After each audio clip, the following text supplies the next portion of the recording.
দর্শক, ভারতের কাছে যে মুহূর্তে শেখ হাসিনাকে প্রত্যর্পণের আবেদন আবার নতুন করে জানানো হচ্ছে, বর্তমান সরকার জানিয়েছে, ঠিক সেই সময় ভারত থেকে একটা বড় খবর তৈরি হয়েছে বলে বিভিন্ন মাধ্যমে আলোচনা হচ্ছে।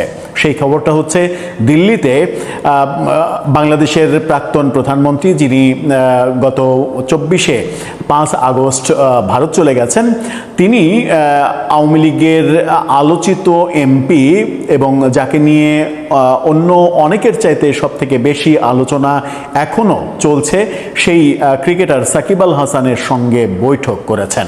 দিল্লিতে বৈঠক করার জন্য সাকিব আমেরিকা থেকে ভারতে উড়ে গিয়েছিলেন এবং শেখ হাসিনার সঙ্গে বৈঠক হয়েছে।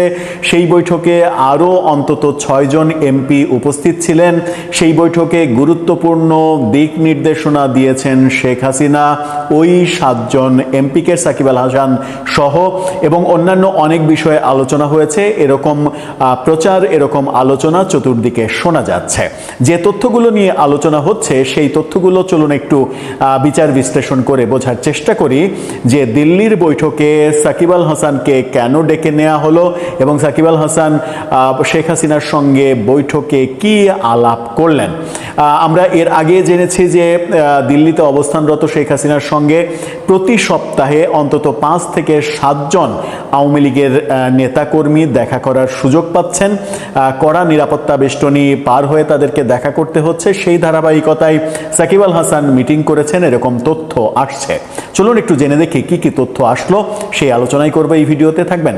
দর্শক, বলছিলাম আওয়ামী লীগের পলাতক নেতারা যখন সারা পৃথিবীতে বিভিন্ন দেশে ছড়িয়ে ছিটিয়ে রয়েছেন, সব থেকে বেশি রয়েছেন ভারতে, এবং ভারতের কলকাতা নগরীতে সব থেকে বেশি রয়েছেন, তখন দিল্লিতে অবস্থানরত, দিল্লিতে নির্বাসিত বাংলাদেশের সাবেক প্রধানমন্ত্রী, যাকে কিনা বাংলাদেশের আন্তর্জাতিক অপরাধ ট্রাইব্যুনাল একটি মামলায় মৃত্যুদণ্ডের রায়ও দিয়েছে, সেই শেখ হাসিনার সঙ্গে সাকিব আল হাসানের বৈঠক হয়েছে। বিভিন্ন খবরে বলা হচ্ছে যে ফেব্রুয়ারি মাসের 15 তারিখে এই বৈঠক হয়েছে। এতদিন পরে এই বৈঠকের খবরটা সামনে আসলো। ফেব্রুয়ারির 15 তারিখে সাকিব আল হাসান বৈঠক করেছেন শেখ হাসিনার সঙ্গে, যখন কিনা বাংলাদেশে শেখ হাসিনার এই নতুন এমপি, শেখ হাসিনার আশীর্বাদে যিনি এমপি হয়েছেন, এই সাকিব আল হাসানকে নিয়ে বাংলাদেশের জাতীয় দলে তিনি ফিরতে পারবেন কিনা, দেশে ফিরতে পারবেন কিনা, তার বিরুদ্ধে যে একাধিক মামলা রয়েছে সেই মামলাগুলোর পরিণতি কি হবে, সরকারের মনোভাব মনে হচ্ছিল যে সাকিবকে দেশে ফিরতে দেয়া হবে, এরকম একটা আলোচনা যখন তুঙ্গে, সাকিব আল হাসানকে জাতীয় দলে ফেরানোর আলোচনাও যখন তুঙ্গে, কদিন আলোচনা ছিল যে গত পাকিস্তান যে বাংলাদেশ সফর করলো সেই সিরিজেই সাকিবকে হয়তো দেখা যেতে পারে, কিন্তু সেটা আমরা দেখিনি। নিউজিল্যান্ড সিরিজ চলছে, সেখানেও আমরা তাকে দেখছি না। ঠিক সেই মুহূর্তে ফেব্রুয়ারি মাসের 15 তারিখে সাকিব দেখা করেছিলেন, অর্থাৎ বাংলাদেশের নির্বাচনের 3 দিন পরেই শেখ হাসিনার সঙ্গে সাকিবের দেখা হয়েছে, মিটিং হয়েছে, সাথে আরও 6 জন এমপি ছিলেন, তাদের সঙ্গে শেখ হাসিনা মত বিনিময় করেছেন এবং এমপিদের তিনি দিক নির্দেশনা দিয়েছেন তার এলাকায় এবং তার গণ্ডির মধ্যে বাংলাদেশে আওয়ামী লীগের কর্মকাণ্ড যেন চালু করা যায়, আওয়ামী লীগের কমিটি গঠনগুলো যেন নতুন করে দেয়া হয়, যারা তৃণমূলে সত্যিকার অর্থে আওয়ামী লীগকে ধারণ করে এগিয়ে যাচ্ছে তাদেরকে বেস করে যেন কমিটি দেয়া হয়, হাইব্রিড রিফিউজিরা যেন কমিটিতে স্থান না পায়, এরকম দিক নির্দেশনা দিয়েছেন, এটা শোনা যাচ্ছে। এই নির্দেশনার অংশ হিসেবে আমরা দেখছি যে গতকালকে মুজিবনগর দিবস যেটা ছিল, যদিও সেই দিবসটা পালিত হয়নি, সরকার সেই দিবস পালন করেনি। সেই দিবসে চট্টগ্রাম, বরিশাল সহ বাংলাদেশের বেশ কয়েকটা জায়গায় আওয়ামী লীগের এবং তার অঙ্গ সংগঠনের নেতাকর্মীদের মিছিল দেখেছি। মুজিবনগরে মুক্তিযোদ্ধাদের ব্যানারে মুজিবনগর স্মৃতিসৌধে পুষ্পস্তবক অর্পণের ঘটনাও আমরা দেখেছি এবং এই ঘটনাগুলো নাকি এরকম মিটিংয়ে এমপি নেতাদের শেখ হাসিনা যে নির্দেশনাগুলো দিচ্ছেন সেই নির্দেশনারই এক ধরনের প্রতিফল দেখা যাচ্ছে বাংলাদেশে। নির্বাচনের আগে আওয়ামী লীগের মানে এই মিছিল টিছিল এগুলো বন্ধ হয়ে গিয়েছিল। নির্বাচনের পরে আওয়ামী লীগের অফিস খোলার যে চেষ্টা, সেই চেষ্টায় মনে হয়েছিল যে আওয়ামী লীগ খুব সহসাই রাজনীতিতে ফিরছে, বিএনপি তাদেরকে রাজনীতিতে ফিরতে দেবে। কিন্তু সংসদে যখন সন্ত্রাস বিরোধী অধ্যাদেশ, যে অধ্যাদেশের মাধ্যমে প্রফেসর ইউনূস আওয়ামী লীগের নিষেধাজ্ঞা দিয়েছিল, সেটা যখন পাশ হয়ে গেল, তখন আবার ভিন্ন আলোচনা চলেছে। এমন আলোচনাও চলেছে যে বিএনপি ভোটের সময় আওয়ামী লীগের ভোটারদের ভোট নিয়ে নিজেদের পারপাস সার্ভ করেছে, কিন্তু ভোটের পরে ভুলে গেছে আওয়ামী লীগের এই কৃতজ্ঞতার কথা। যার ফলে আওয়ামী লীগ এখন সিদ্ধান্ত নিয়েছে যে পরবর্তী যে নির্বাচন, পেশাজীবী সংগঠনের নির্বাচন, স্থানীয় সরকার নির্বাচন, এই নির্বাচনগুলোতে আওয়ামী লীগ নিজেরা যদি অংশগ্রহণ করতে না পারে, তাহলে প্রতিপক্ষ অর্থাৎ বিএনপির প্রতিপক্ষ জামাত, এনসিপি যারাই শক্তিশালী হবে যে জায়গায়, তার উপরে ভর করবে আওয়ামী লীগ যেন বিএনপির পরাজয় নিশ্চিত হয়। এরকমভাবে তারা একটা প্রতিশোধের ঘটনা ঘটাবে, এই আলোচনাও চতুর্দিকে চলছে। সাকিব আল হাসান যখন শেখ হাসিনার সঙ্গে বৈঠক করেছেন বলে খবর বিভিন্ন দিক থেকে পাওয়া যাচ্ছে, তখন তার সঙ্গে আরও 6 জন এমপি ছিলেন এবং প্রায় 1 ঘন্টারও বেশি এই বৈঠক হয়েছে, এরকম বিভিন্ন সূত্র বলছে। ভারতীয় সংবাদ মাধ্যম, ভারতীয় সাংবাদিকদের বিভিন্ন সূত্র এই তথ্যগুলো দাবি করছে। সাকিবের সঙ্গে যে এমপিরা ছিলেন তারা হলেন মৌলভীবাজার 2-এর এমপি আওয়ামী লীগের সাংগঠনিক সম্পাদক শফিউল আলম চৌধুরী নাদেল, তার সঙ্গে ছিলেন চুয়াডাঙ্গা 2 আসনের আলী আসগর টগর, ছিলেন লক্ষ্মীপুর 2 আসনের অ্যাডভোকেট নুরুদ্দিন চৌধুরী নয়ন, শেরপুর সদরের এমপি সানোয়ার হোসেন সানু, ময়মনসিংহ 10 আসনের এমপি পাভেল এবং ময়মনসিংহ 2 আসনের এমপি এবং সাবেক গৃহায়ন ও গণপূর্ত মন্ত্রী শরীফ আহমেদ। এই এমপিরা, এর মাঝে আওয়ামী লীগের মোটামুটি ভালো একটা পজিশনে শফিউল আলম চৌধুরী নাদেল, আওয়ামী লীগের সাংগঠনিক সম্পাদক, তিনিও ছিলেন। এই তথ্যটা বিভিন্নভাবে আলোচিত হচ্ছে। সাকিবের সঙ্গে এই 6 জন এমপি, মোট 7 জন একসাথে তারা দেখা করেছেন এবং শেখ হাসিনার সঙ্গে মিটিং করেছেন, এই আলোচনা চলেছে। শেখ হাসিনার রাজনীতি করা নিয়ে রিসেন্ট সাকিব আল হাসান ডেইলি স্টারের সঙ্গে একটা সাক্ষাৎকার দিয়েছেন। তিনি সেখানে বলেছেন যে রাজনীতি করার জন্য আজীবন পড়ে আছে, কিন্তু খেলার জন্য সময় খুবই কম। অর্থাৎ তার বয়স এখন 39+। এই মুহূর্তে জাতীয় দলে যদি ডাক না পান, হয়তো বড়জোর আর 1-2 বছর খেলতে পারবেন সর্বোচ্চ চেষ্টা করলে। সুতরাং খেলার সময়টা তার ফুরিয়ে গেছে, প্রায় ফুরিয়ে আসছে। সেই মুহূর্তে তিনি খেলার দিকে মনোযোগটা বেশি দিতে চান। আর রাজনীতি করার যদি ফুসরত তৈরি হয়, আওয়ামী লীগ যদি রাজনীতি করতে পারে, এরকম সময় তৈরি হয়, তাহলে অবশ্যই তিনি আওয়ামী লীগের রাজনীতি চালিয়ে যাবেন। এই ঘোষণাটা ডেইলি স্টারের সঙ্গে সাক্ষাৎকারে দিয়েছিলেন এ মাসে এবং সেই সাক্ষাৎকারটা নিয়ে ব্যাপক আলোচনা হয়েছিল। যদি ফেব্রুয়ারির 15 তারিখে শেখ হাসিনার সঙ্গে সাকিব আল হাসান বৈঠক করে থাকেন, তাহলে এই সাক্ষাৎকারটা সেই বৈঠকেরই প্রতিফলন বলে অনেকে মনে করছেন। শেখ হাসিনার সঙ্গে বৈঠকে আওয়ামী লীগের রাজনীতি এবং আওয়ামী লীগের রাজনীতির ভবিষ্যতে সাকিব আল হাসান একটা বড় রোল প্লে করতে পারেন, এরকম সম্ভাবনাও অনেকে দেখছেন। হয়তো আওয়ামী লীগের নতুন যে নেতৃত্বের কাঠামো, সেই নেতৃত্বের কাঠামোতে সাকিব আল হাসানকে একটা গুরুত্বপূর্ণ জায়গা দেয়া হতে পারে। যে জায়গাটা মাশরাফি বিন মুর্তজার পাওয়ার কথা ছিল, সেই জায়গাটা মাশরাফি হয়তো হারিয়ে ফেলতে পারেন। কারণ এরই মাঝে মাশরাফি দেশে থেকে রাজনীতি থেকে দূরে থাকা এবং রাজনীতি নিয়ে খুব একটা পজিটিভ কথাবার্তা তিনি বলেননি। সেই ক্ষেত্রে হতে পারে যে তিনি হয়তো শেখ হাসিনার আস্থা আগের মতো আর রাখতে পারেননি, সেই জায়গাটা দখল করছেন সাকিব আল হাসান। কিন্তু সাকিব আল হাসান খেলোয়াড় জীবনে, তার খেলোয়াড় ক্যারিয়ারের যত বড় ক্ষতি করেছেন রাজনীতি করতে গিয়ে, সেটা তার আদৌ উচিত হয়েছে কিনা, সেই আলোচনা চতুর্দিকে রয়েছে। এখন দেখার বিষয়, সাকিবকে ডেকে নিয়ে যদি শেখ হাসিনা সত্যি এই মিটিং করে থাকেন, সাথে আওয়ামী লীগের সাংগঠনিক সম্পাদক নাদেল তিনি যদি থাকেন, তাহলে আওয়ামী লীগের নেতৃত্বের কাঠামোতে, নতুন নেতৃত্ব এবং পরিবর্তিত নেতৃত্বের কাঠামোতে খুব শীঘ্রই কি সাকিবকে আমরা দেখছি? সাকিবের ওপরে কি আস্থা রাখতে চাচ্ছেন শেখ হাসিনা? যখন দেশে শিরীন শারমিন চৌধুরীর নেতৃত্বে আওয়ামী লীগ রাজনীতিতে ফিরবে এই আলোচনা চলছে, তখন দিল্লিতে সাকিবের সঙ্গে শেখ হাসিনার এই বৈঠকটা নতুন আলোচনার খোরাক তৈরি করেছে। দর্শক, আপনার কাছে কি মনে হয়, সাকিবকে কি বড় একটা নেতৃত্বের জায়গায় আওয়ামী লীগ ভেবে ফেলেছে? আপনার মতামত জানিয়ে লিখতে পারেন আমাদের কমেন্ট বক্সে। আসসালামু আলাইকুম। সাবেক প্রধানমন্ত্রী শেখ হাসিনার ভাগ্যে আসলে কি ঘটতে যাচ্ছে? তাকে কি সত্যিই বাংলাদেশের কাছে তুলে দেওয়া হচ্ছে প্রত্যর্পণ চুক্তির আলোকে, নাকি ভারত শেখ হাসিনাকে নিজ দেশে রেখেই আওয়ামী লীগকে কেন্দ্র করে নতুন মানে তাদের পুরনো যে ভাবনা সেটিতেই স্থির রয়েছে? ভারতের কোনো গণমাধ্যম একটু ভিন্ন ইঙ্গিত দেওয়ার চেষ্টা করছে, যা এর আগে কখনো দেখা যায়নি। আবার বাংলাদেশে যা কিছু লেখা হচ্ছে কোনো গণমাধ্যমে, তার ঠিক উল্টোটাই বলছে ভারতের কোনো থিঙ্ক ট্যাঙ্ক প্রতিষ্ঠান। বিশেষ করে আমাদের পররাষ্ট্রমন্ত্রী ডক্টর খলিলুর রহমান, তিনি যে অতি সম্প্রতি 3 দিনে ভারত সফর করলেন এবং সেই সফরে ভারতের শীর্ষস্থানীয় কর্তা ব্যক্তিদের সঙ্গে তার যে বিভিন্ন বৈঠক, সেখানে প্রত্যর্পণ চুক্তির আওতায় শেখ হাসিনাকে যে ফেরত চাওয়া হয়েছে, তার পরিপ্রেক্ষিতে দেশটির পররাষ্ট্র মন্ত্রণালয়ের নিয়মিত প্রেস ব্রিফিংয়ে মুখপাত্র শ্রী রণধীর জয়সওয়াল যা বলেছেন, তাও তার আগেকার বক্তব্য থেকে খানিকটা অন্যরকম। তিনি বলছেন সাংবাদিকদের এক প্রশ্নের জবাবে যে বাংলাদেশের চলমান বিচারিক ও অভ্যন্তরীণ আইনি প্রক্রিয়ার অংশ হিসেবে এই অনুরোধটি বর্তমানে ভারত সরকার খতিয়ে দেখছে। এই ধরনের বক্তব্য এর আগেও বিভিন্ন সময় দেওয়া হয়েছে ভারতের পক্ষ থেকে। যখন ডক্টর ইউনূস সরকারের সময় বারবার এই বিষয়ে তাগাদা দেওয়া হচ্ছিল, এই একই ধরনের বক্তব্য ছিল সেখানে।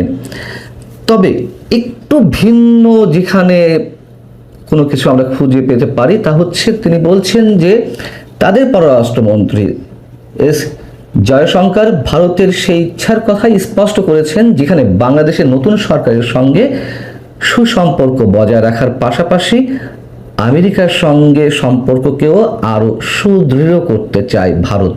এখন শেখ হাসিনাকে কেন্দ্র করে বাংলাদেশের বিষয়টা তো আসতেই পারে। এখানে যুক্তরাষ্ট্রের প্রসঙ্গটি কেন এলো, একটু ভাবনার বিষয়। এবং আমরা জানি যে আওয়ামী লীগ সরকারের বিরুদ্ধে যুক্তরাষ্ট্র সরকারের তো নানান ধরনের প্ল্যানিং ছিল, তাদের প্লট নির্মাণ করা ছিল 5 আগস্টের যে অভ্যুত্থান, সেই অভ্যুত্থানের বিষয়ে। সেই জায়গা থেকে আমেরিকার প্রসঙ্গটি কি নতুন করে আসছে? এবং আমরা জানি এই মুহূর্তে ভারতের সঙ্গে যুক্তরাষ্ট্রের সম্পর্ক খুব একটা ভালো নয়, অর্থাৎ তারা আমেরিকার সঙ্গে সম্পর্ক ভালো করতে চায়। এই মুহূর্তে ঠিক বোঝা যাচ্ছে না যে এই বিষয়টিকে কেন্দ্র করে তারা কি বলতে চাইছে। জয়সওয়াল আশা প্রকাশ করে বলছেন, উভয় পক্ষের বিস্তারিত মতামত ও অবস্থান জানতে শীঘ্রই একটি আনুষ্ঠানিক বৈঠক অনুষ্ঠিত হবে, যেখানে শেখ হাসিনার প্রত্যাবর্তন ইস্যু, সীমান্ত পরিস্থিতি সহ একাধিক গুরুত্বপূর্ণ বৈঠকে এসব বিষয় স্থান পেতে পারে। রণধীর জয়সওয়ালের এই বক্তব্যের পরিপ্রেক্ষিতে ভারতের অন্যতম প্রভাবশালী গণমাধ্যম দ্য হিন্দুস্তান টাইমস তারা যে শিরোনামটি করেছে তা হচ্ছে এরকম, in subtle shift India Sage Sheikh Hasina's extradition request being examined. এই যে সাবটেল শিফট মানে একটা সূক্ষ্ম পরিবর্তনের কথা বলা হচ্ছে জয়সওয়ালের বক্তব্যকে। এখানে বলা হচ্ছে যে এ বিষয়ে ভারতের অবস্থানে একটি সূক্ষ্ম পরিবর্তন এসেছে, যা 8 এপ্রিল নয়াদিল্লিতে বাংলাদেশের পররাষ্ট্রমন্ত্রী খলিলুর রহমানের সঙ্গে ভারতের পররাষ্ট্রমন্ত্রী এস জয়শঙ্করের সাক্ষাতে উত্থাপিত হয়েছিল। বিশেষ করে ঢাকার নতুন সরকারের সঙ্গে একটি কার্যকরী সম্পর্ক গড়ে তোলার উপর ভারতীয় পক্ষের মনোযোগের পরিপ্রেক্ষিতে এই পরিবর্তন এসেছে। কদিন আগে মানবজমিনে একটি প্রতিবেদন এলো, যেখানে বলা হয়েছে যে শেখ হাসিনাকে কাতার চলে যাওয়ার কথা বলেছে ভারত। এবং আমি নিজেই মন্তব্য করেছিলাম যে এটি এই মুহূর্তে ভারত করবে কিনা, এবং এই কথাও বলেছিলাম যখন শেখ হাসিনাকে আশ্রয় দেওয়া হয় এবং এই মুহূর্তে এসেও তিনি যে সেখানে অবস্থান করছেন, ভারতের বিজেপি সরকার দেশটির গুরুত্বপূর্ণ সব দলের সঙ্গে বৈঠক করে আলোচনা করে এই সিদ্ধান্ত তারা নিয়েছে এবং সেই সিদ্ধান্তটি এখনো বজায় রেখেছে। তবে কোনো কোনো ক্ষেত্রে আমরা একটু অন্যরকম মেসেজ পেতে পারি। যেমন কংগ্রেসের অন্যতম শীর্ষ নেতা শশী থারুর, যিনি ভারতের পররাষ্ট্র মন্ত্রণালয় বিষয়ক সংসদীয় স্থায়ী কমিটির সভাপতি, তিনি কিন্তু অনেক আগে থেকেই বলে আসছেন 2024-এর 5 আগস্টের আন্দোলনের পরপরই যে দ্য এন্ড অফ হাসিনা এরা, এই শিরোনামে তিনি একটি আর্টিকেল লিখেছিলেন বিভিন্ন গণমাধ্যমে, অর্থাৎ হাসিনা যুগের অবসান। কেউ কেউ হয়তো মনে করছেন যে আর হাসিনাকে ধরে রেখে কোনো লাভ নেই, হাসিনাকে কেন্দ্র করে বাঙালি ভারতের মধ্যে যেই সম্পর্ক তা যদি পুনর্নির্মাণ করতে হয় তবে সেক্ষেত্রে বাধার সৃষ্টি হয়ে দাঁড়াবে। তবে আমার মনে হয় না যে শুধু শশী থারুরের বক্তব্যের উপরেই সবকিছু নির্ভর করছে। এবং কংগ্রেসের সঙ্গে, বিশেষ করে কংগ্রেসের সঙ্গে আওয়ামী লীগের যে সম্পর্ক বা শেখ হাসিনার যে সম্পর্ক, তারা এটি কোনো মতেই চাইবে না শেখ হাসিনাকে বাংলাদেশের হাতে তুলে দিতে। তখন বাংলাদেশে তার বিচারের রায় হয়ে রয়েছে, মৃত্যুদণ্ডের রায় হয়ে রয়েছে, এই অবস্থা তারা চাইবে না। এমনকি আওয়ামী লীগ বিরোধী যেই গোষ্ঠী এখানে আছে তারাই তো সবসময় ভারতের বিরোধিতা করে এসেছে। এখন সেই জায়গা থেকে ভারতের জনগোষ্ঠীর একটি বিশাল অংশের মধ্যেও বাংলাদেশ বিরোধী মনোভাব গড়ে উঠেছে এবং আওয়ামী লীগের প্রতি তাদের একটি সফট কর্নার আগে থেকেই আছে, এখনো সেটি রয়েছে।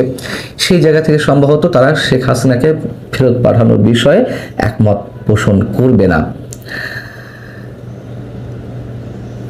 এই প্রসঙ্গে যদি আমরা একটি খুবই গুরুত্বপূর্ণ প্রতিষ্ঠানের বক্তব্য তুলে ধরি, অনেকটা পরিষ্কার হওয়া যায়। যেমন দিল্লি ভিত্তিক think tank ORF, observer research foundation, তারা তাদের একটি লেখায় বলছে, যে লেখাটি মাত্র কয়েক ঘন্টা আগে প্রকাশ পেয়েছে, সেখানে বলা হচ্ছে যে ডক্টর খলিলুর রহমানের সফরের সময় অজিত দোভাল, ভারতের নিরাপত্তা উপদেষ্টা এবং জয়শঙ্কর, ভারতের পররাষ্ট্রমন্ত্রীর সঙ্গে যে আলোচনাগুলো হয়েছে সেখানে খুব স্বাভাবিকভাবেই প্রত্যর্পণ চুক্তির বিষয়টি উঠে এসেছে।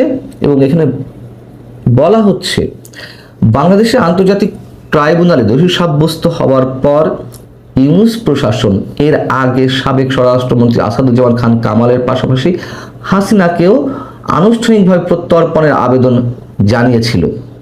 ভারত যদিও আগে বলেছিল যে আইনি ও অভ্যন্তরীণ প্রক্রিয়ার মাধ্যমে বিষয়টি খতিয়ে দেখা হচ্ছে, একই বক্তব্য যেটি একদিন আগে শ্রী রণধীর জয়সওয়াল বললেন। এখানে বলা হচ্ছে তবে এরপর থেকে তারা প্রকাশ্যে সতর্ক অবস্থান বজায় রাখছে। একই সাথে ইনকলাব মঞ্চের সাবেক আহ্বায়ক ওসমান হাদির সন্দেহভাজন হত্যাকারীদের ফেরত পাঠানোর ব্যাপারে ভারতের আগ্রহ ঢাকার উদ্বেগের প্রতি এক ধরনের সংবেদনশীলতার ইঙ্গিত দেয়, যে তারা এক বাক্যে রাজি হয়ে গেছে, হ্যাঁ হাদির হত্যাকারীদের ফেরত পাঠাতে প্রস্তুত ভারত।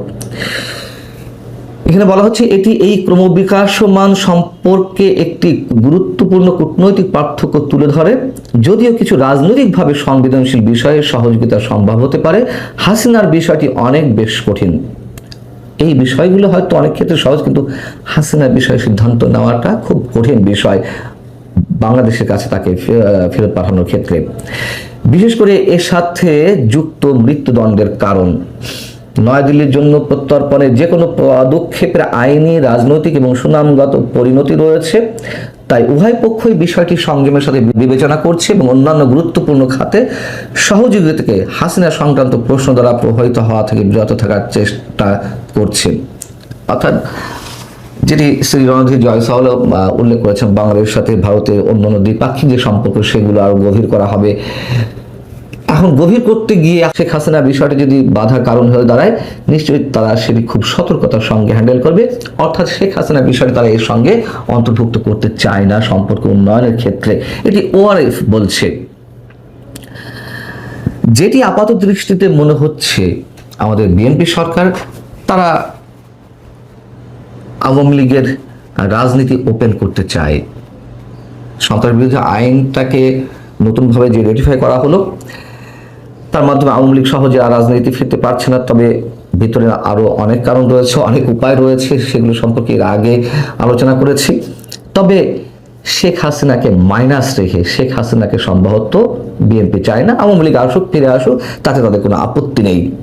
কিন্তু শেখ হাসিনাকে মাইনাস করার প্রশ্নে ভারতের ভূমিকা কি হবে সেটি অনেক বড় প্রশ্ন। এত সহজে সিদ্ধান্ত নেওয়া যায় না যে ভারত তাতে রাজি হয়ে যাচ্ছে।